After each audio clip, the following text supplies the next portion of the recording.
Bonjour à tous et bienvenue dans cette nouvelle vidéo qui sera en quelque sorte comme un complément à la vidéo précédente, la vidéo numéro 11. Dans cette vidéo, je vais apporter quelques petites nuances à ce que j'ai exprimé dans la vidéo précédente parce qu'il est bien évident que le monde est beaucoup plus nuancé que la manière dont moi je le vois peut-être, ma manière de voir qui est souvent fort binaire. J'adore ou je déteste. Il est évident que le monde est bien plus nuancé que cela. Entre le blanc et le noir, il y a toute une série de nuances de gris. Et donc voilà, je vais nuancer un petit peu cela et apporter d'autres informations dont je n'avais pas parlé dans la vidéo précédente. A tout de suite. Alors concernant la télévision, il se fait que moi, effectivement, je ne la regarde plus depuis longtemps parce que j'estime que la télé nous sert toujours la même soupe et que, bon, moi personnellement, elle ne m'apporte rien. Il est bien évident que je suis un démocrate et chacun fait ce qu'il veut et sortir son antenne parabolique une fois qu'on arrive quelque part et qu'on est garé, cela ne gêne absolument personne. Ce que je voulais dire, c'est que juste moi, ça m'interpelle, moi qui ne regarde pas la télévision. Voilà, c'est quelque chose qui m'interpelle de voir depuis 2 mois, à chaque endroit où je me trouve, le premier truc, l'antenne qui se lève. Voilà, mais il est bien évident que les gens font ce qu'ils veulent. Hein. Voilà, aucun problème là-dessus. Ce n'est même pas une critique en fait. Hein. C'est, enfin, voilà, moi ça m'a interpellé et j'exprime mon point de vue forcément.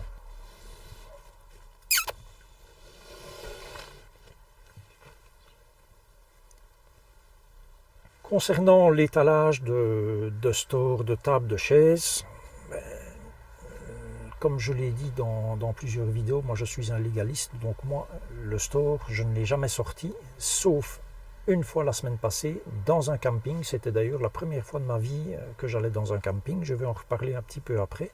Et je ne voudrais pas me retrouver confronté, que ce soit en Belgique ou ailleurs, à la maréchaussée qui viendrait me dire « Monsieur, vous faites du camping parce que votre store est sorti, parce que votre table est dehors, parce que vos chaises sont dehors. » Voilà, et sans parler des cales.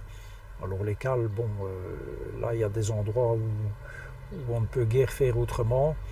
Mais voilà, donc moi, de mon point de vue, je ne sors rien. Maintenant, les gens font ce qu'ils veulent, à cette nuance près que ça ne doit évidemment pas ennuyer les autres personnes qui sont susceptibles de venir ou qui sont déjà sur place. Dans un morceau de vidéo que je vous ai montré dans la vidéo précédente, on voit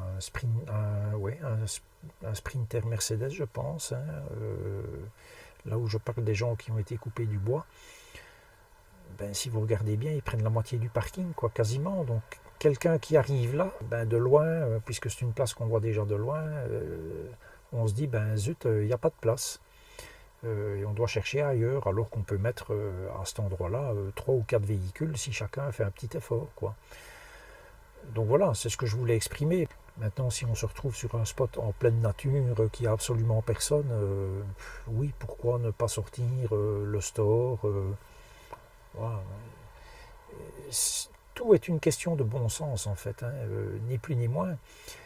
Si je reprends le cas du parking du Pic de l'Aigle, sur ce parking, il y avait quelques camping-caristes avec toutes affaires sorties, store, cales, tables, chaises, et non seulement ça, mais ils jouaient à la pétanque au beau milieu des voitures. Et à un moment donné, il y a une boule qui est passée à ça d'une voiture, quoi. Hein. C'est un parking où viennent des touristes. Et donc, il ne faudra pas s'étonner qu'un jour, il y ait une barre de hauteur et qu'il n'y ait plus que les voitures qui puissent y passer ou les fourgons de moins de 2 mètres de haut. Voilà, c'était ça que je voulais exprimer surtout. Le bon sens avant tout. Maintenant, quand on est dans un camping, il est bien évident qu'on loue un emplacement. Et à partir de ce moment-là, on fait un petit peu ce qu'on veut, tant qu'on n'ennuie pas les voisins avec de la musique à fond, par exemple. Dans des parkings, qui plus est de lieux très touristiques comme le Pic de l'Aigle ou d'autres, on doit la jouer minimaliste. Donc moi je m'y suis garé, j'y ai passé la nuit, j'y ai été très bien, hein, il n'y a pas eu le moindre problème, mais je n'ai pas sorti de chaise, je n'ai pas sorti de table, je n'ai pas sorti de cale, je n'ai rien sorti du tout. Voilà, on s'est promené là tout près et puis voilà, on a laissé une empreinte minimale à cet endroit.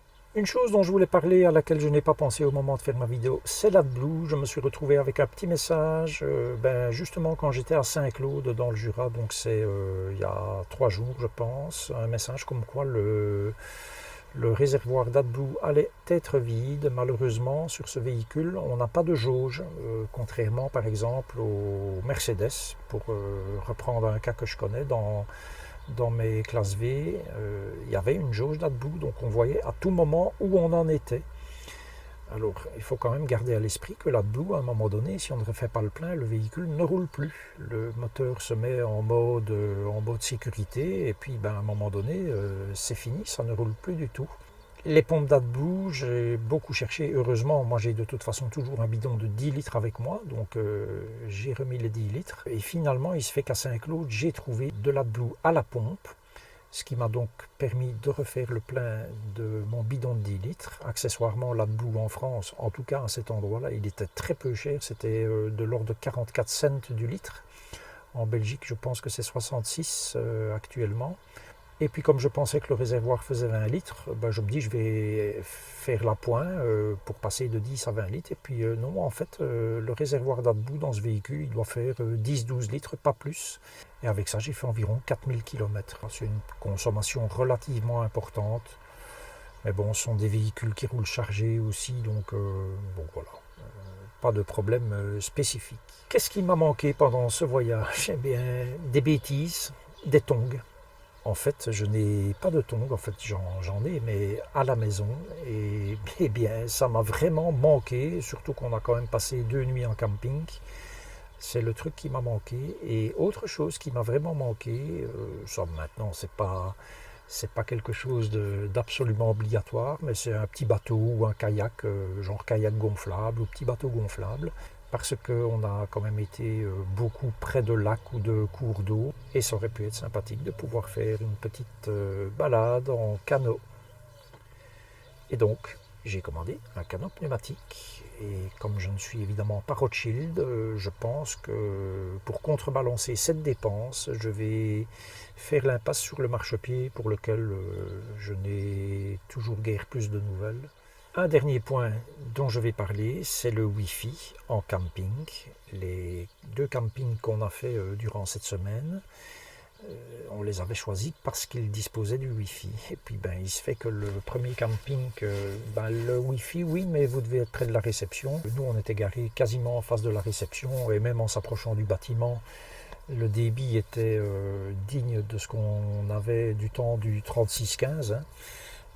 Guère plus et pas moins, enfin je suppose pas moins, quoique je me le demande quand même.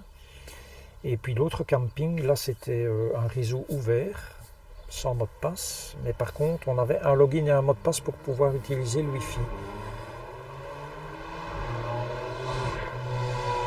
On va laisser passer les faux.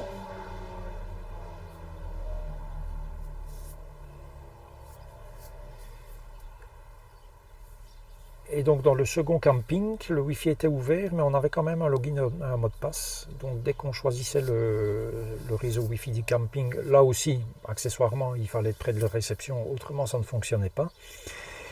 Et donc une fois qu'on choisissait le réseau Wi-Fi du camping, on devait passer par toute une procédure, il fallait rentrer login, mot de passe, on se retrouvait sur une page où on était obligé de regarder une vidéo de 2 minutes, autrement on n'avait pas accès à Internet.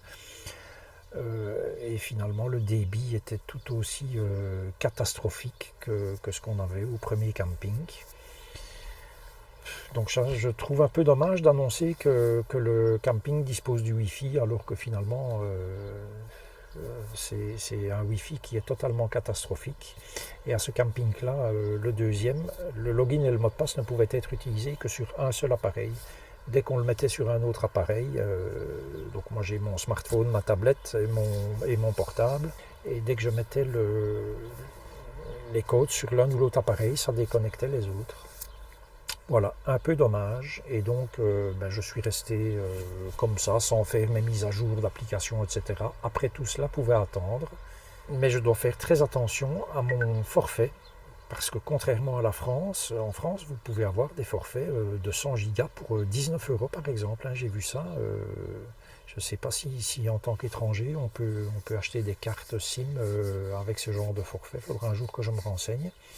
Mais toujours est-il qu'en Belgique, là où l'on paye les abonnements les plus chers d'Europe, ben moi j'ai droit à 30 gigas dans mon abonnement que je paye 49 euros par mois. Et avec 49 euros par mois, j'ai 30 gigas. Les 30 gigas sont partagés entre mon smartphone et ma tablette. Et donc il est évidemment exclu de publier une vidéo pendant que je suis en voyage, parce qu'une vidéo, ben, c'est 3, 4, 5 gigas. Et ben, tout de suite, ça me bouffe une grosse partie de mon forfait. Alors, mon expérience de camping, comme je l'ai dit, ben, c'était la première fois de ma vie que je mettais les pieds dans un camping. Pourquoi est-ce que j'ai été dans un camping cette fois-ci? Bien, tout simplement pour des raisons de chaleur principalement. Il a fait vraiment très chaud dans le Jura. On avait dans le van, quand même, on approchait les 30 degrés, voire les dépasser. Le premier jour où on était en camping, on dépassait les 30 degrés. Donc c'était quand même, c'était très accablant, il n'y avait pas beaucoup de vent. Et on s'est dit, voilà, pour être sûr d'être à l'ombre, on va aller dans un camping. Donc le premier camping, on a payé 16 euros, y compris l'électricité.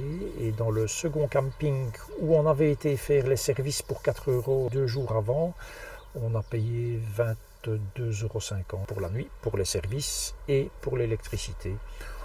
C'est évidemment un truc moi, ne m'intéresse pas, je préfère des spots nature. Même si ça permet de se poser un petit peu plus, voilà, on peut sortir les chaises, on peut sortir le store, on est sûr de ne pas avoir d'emmerde, de n'ennuyer personne. Je m'y suis bien plu, mais ce n'est pas ma tasse de thé quand même.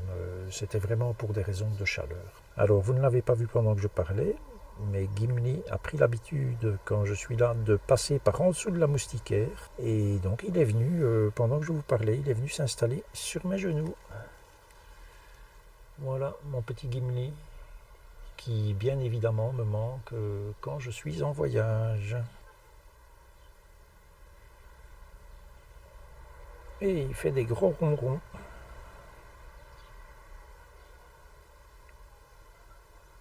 Je vous dis à la prochaine.